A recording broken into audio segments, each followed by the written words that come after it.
I'll get you up and going right here on 13 Sunrise. Glad that you could be with us this morning. Karen Campbell is in for Julia this week.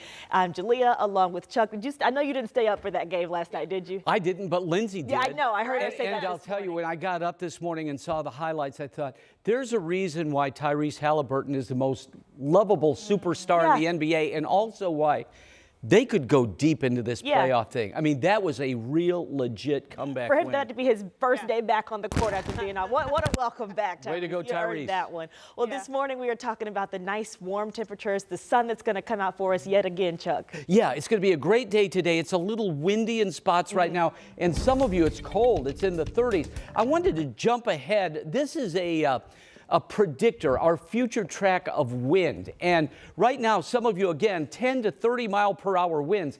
As we move into the afternoon, the front's going to sag a little bit, so we'll see wind gusts in excess of 20 miles per hour south of Indianapolis later today.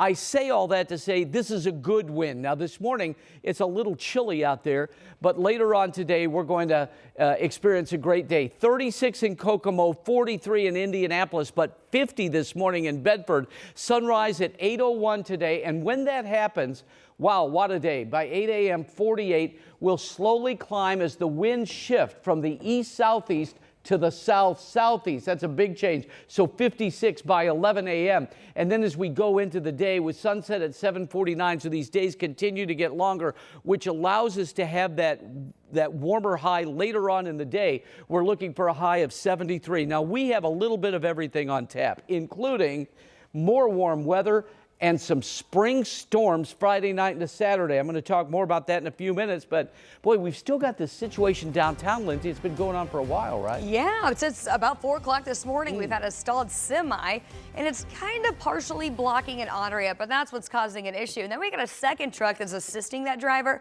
Now we've got officer out here kind of directing traffic, letting folks know that they're going to have to slow down around this, as this is technically in the shoulder, but it's still kind of in the way. So this is the ramp right here from West Street onto 65 northbound.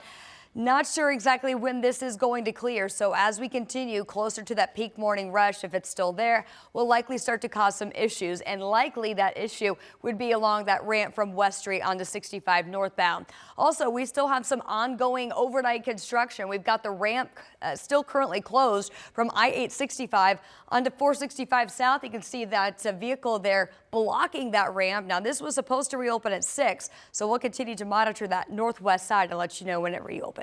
Guys? Thank you, Lindsay. This morning, 2 young people are in police custody accused of committing violent crimes with guns. A 14-year-old boy was arrested accused of shooting 2 teen girls earlier this month. Another teen arrested for robbing a Walgreens. Now, this first case happened on March 2nd at a park near 23rd in Alabama. That's on Indy's Old North Side. Police later tracked down the 14-year-old to a home and took the teen into custody. Now, the 2 teen girls shot are expected to be okay. In a separate case, police arrested a 16-year-old for allegedly robbing a Walgreens next door to where he lives. Police also found several guns inside the apartment during that bust. The 16-year-old is also accused of shooting off a gun off of his balcony at Bayview Club Apartments. The 16-year-old's mom is the one who helped turn him in. Yeah, these are individuals that shouldn't have firearms. We need parents, we need adults, we need mentors to step up and guide these young people. You know, in some cases we're having that and they're still obtaining firearms, but 2 juveniles committing violent crimes in our city is not acceptable.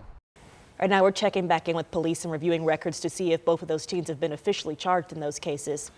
We're also reaching out to police to find out more about this crash that involved what appears to be a motorcycle here. This was last night on East Washington near North Mithofer. So we're checking in to see if any other vehicles were involved in that crash and how that driver or the rider is doing. We'll pass along any new information as we learn more. Our lives changed forever on this date, and you robbed us of everything we had. This morning, Raymond Childs III is starting a 360-year sentence for murdering 6 of his family members. Childs maintains he didn't do it. I'm not no killer, I'm not no murderer, I'm not no bad person. And a lot of people Well, the murders happened inside of a home more than 4 years ago on Indy's east side. Childs' parents, his 13-year-old sister, 18-year-old brother, and his brother's 19-year-old girlfriend, who was about to give birth, all shot and killed. A 15-year-old brother was shot twice, but he got away. The hole you've left in my heart and in the hearts of everyone who loved them can never be filled. I wake up every day knowing they are gone because of that night. Childs was 17 years old at the time of the murders. He plans to appeal his conviction.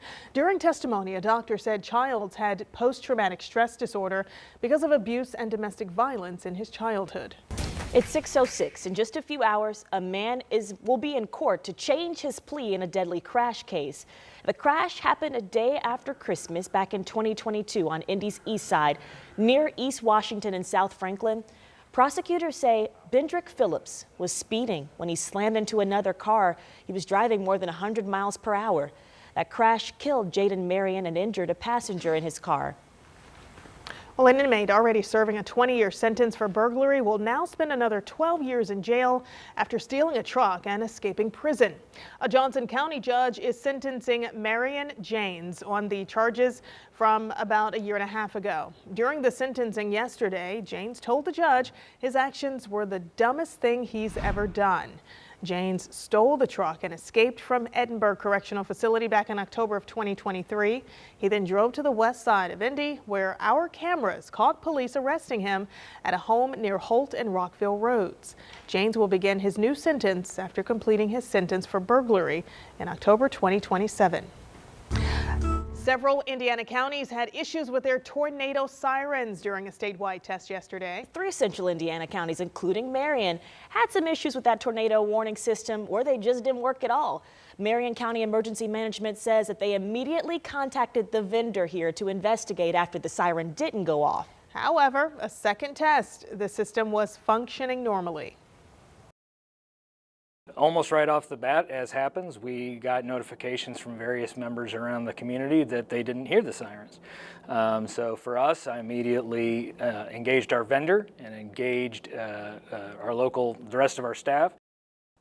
2 other counties, Boone and Hancock, they also experienced issues with their systems. Officials say this is just a perfect example of why they tell people to stay weather aware. And why you practice for those serious situations. Yes. This morning, Noblesville is moving forward with a historic housing project called Gatewood Lakes. We've talked about this quite a bit recently. This project spans across 1,100 acres. It'll have hundreds of homes for thousands of Hoosiers. Yeah, Lauren Kostick is joining us now with a look at the next steps for this project. Good morning, Lauren. Good morning, ladies. Yeah, massive is right. When everything is said and done, this new development could be bigger than some small towns. We are talking 5,000 people. And right now the plan is to place it right between 146th and 156th Street, just east of Ruoff. And there are obviously a lot of steps before shovels can go into the ground. One of them is rezoning the land, something the Noblesville City Council signed off on last night, voting unanimously to turn it into a mixed-use site. The developers say this is a huge step in the right direction, continuing to work with the city to make sure everything is done right. This is really a culmination of a lot of efforts of multiple months of work with the city of Noblesville, numerous departments and their staff, as well as our team and so many that we work with. It just feels really good, and it feels ready to be a really well-intentioned development in a growing area. Now, this would be the largest residential project in Noblesville's history, and the renderings really help paint the picture. Take a look. Custom homes, golf cart community, retail space, 20 miles of trails, all nestled between 5,000 people.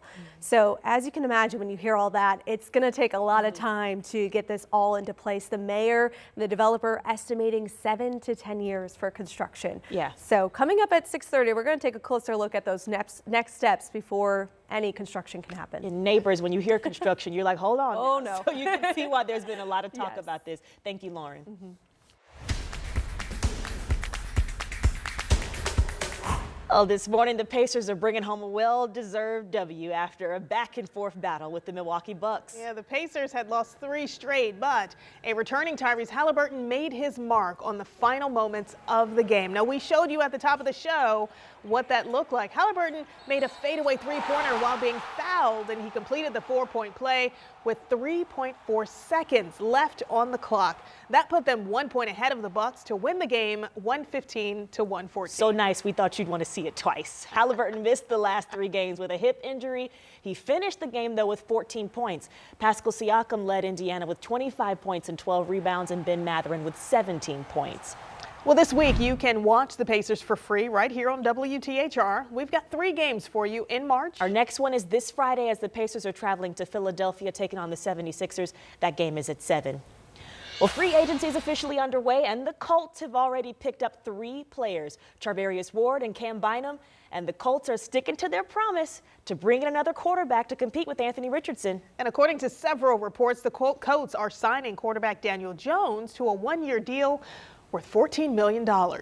Jones was a former first-round pick with the New York Giants in 2019. He spent 5 seasons with the Giants before being released and signing with the Minnesota Vikings for the rest of the last season. Well, this morning, a bit of a tariff tug-of-war going on right now as Canada faces a tariff on all steel and aluminum coming into the United States. At 6:15, how the market is responding to this trade war.